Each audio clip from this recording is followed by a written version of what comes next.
friends, it's now time for the Soulful Psalm segment of Beacon of Truth. The Soulful Psalms is where we take the Psalms from the daily mass readings and we connect that Psalm to the first reading and the gospel, and more importantly, to your everyday life, your everyday lived experience. And just like the Beacon of Truth playlist episodes, these Soulful Psalms are also their own podcast. Just go to Podcast Central at EWTN.com and especially with the new website, great new website, the way it's laid out. Much more modular, much more functional. Absolutely love it. And you can personalize it with your favorite EWTN content, which I've already done. So I strongly recommend you do that. Go ahead and check out all the episodes of the Beacon of Truth playlist and the Soulful Psalms. All right, well, today, this is the Tuesday of the second week in Ordinary Time, and one of my favorite scriptures from the Old Testament, talking about one of my favorite people in the Old Testament, David. In fact, in 1 Samuel 16, which is the first reading, we get introduced to David today. So a little bit of the background. Samuel is called by the Lord to go to anoint a new king of Israel because God is displeased with Saul.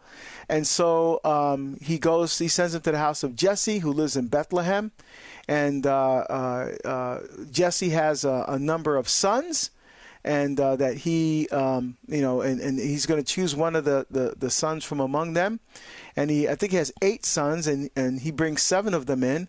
And one of them is Eliab, but the Lord says, no, not him. It's then Abinadab, and then Shema, and then the rest of the sons. 7 sons before Samuel. And he goes, and Lord said, no, none of these. He goes, yeah, any sons left? Oh yeah, that kid out there, David, out there with the sheep. And he brings them in, the youngest, right? And there, he says, that's him, anoint him. And anointed him right there in the midst of his brothers. Said the Spirit of the Lord rushed upon David from that day forward. Which is, I think, a beautiful lesson for all of us, because many of us have been baptized and confirmed. And, confirmation, we cooperate the grace of the sacraments. God could do amazing things in our lives. It's not magic. It's not like God does something all of a sudden, we have this power. Well, we do have the power, but the thing is we have to cooperate with that grace because it's a relationship, right? The grace happens within the context of an intimate, personal, loving, and life-giving relationship with the living God. Right. And so we have to say yes to that. Just like in marriage, you say yes. In the priesthood, you say yes. In religious life, you say yes. And that's shown by taking the vows.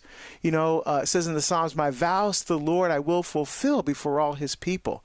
So the vows that we make with the Lord, we fulfill them. We're saying yes to God's invitation to love and life. And so we have the Spirit, it's the same Spirit that rushed upon David, the same Spirit that came in Pentecost, the same Spirit that rushed upon David, the same Spirit that we received in baptism, the same Spirit that comes upon the altar where bread and wine become God. We have access to God's life in the Spirit. Love that. And then the gospel reading is from Mark. And Jesus, this is the one where Jesus is walking through a grain of fields on the Sabbath with his disciples, and they're picking heads of grain and eating them. And the Pharisees said, look what you're doing. You're unlawful during the Sabbath.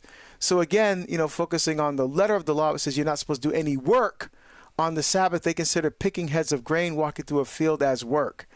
And then, so Jesus replies to them, have you never read what David did when he was in need and his companions were hungry? He went to the house of God, and Abiathar was the high priest, and he ate the bread of the offering that only the priests could lawfully eat. Right? So it's that, again, the lachem hapanim, the bread of the presence, the bread of the face. The priests were supposed to eat, but then David and his companions ate that bread as well. And Jesus reminds them, the Sabbath was made for man, not man for the Sabbath. This is why the Son of Man is Lord even of the Sabbath. I love that. And then with the reference again back to David. We are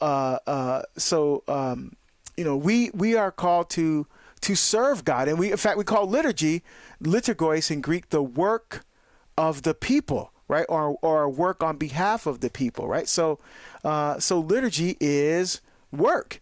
And we celebrate that work when? We don't celebrate the Sabbath, right? We celebrate the day of the sun, or Sunday, right? So that we don't have a Sabbath day per se as Catholics. We have a vigil, like a Saturday vigil, but that would technically is not a Sabbath. Only Jews celebrate the Sabbath, all right? So we have the day of resurrection, which is Sunday, which is a day of rest. But the work that we do on that day is to honor and to praise and to glorify God. And that's, I think, Jesus' point. The work of honoring God is more important than whether you're going to pluck heads of grain on the Sabbath. And the psalm that ties all these together is Psalm 89, which is Ethan or Ethan or Nathan. It's not a Davidic psalm, but it's all about David. For more on the Psalms with Deacon Harold Burke-Sivers, check out Beacon of Truth weekdays at 4 p.m. Eastern on EWTN Radio and streaming everywhere you listen to podcasts.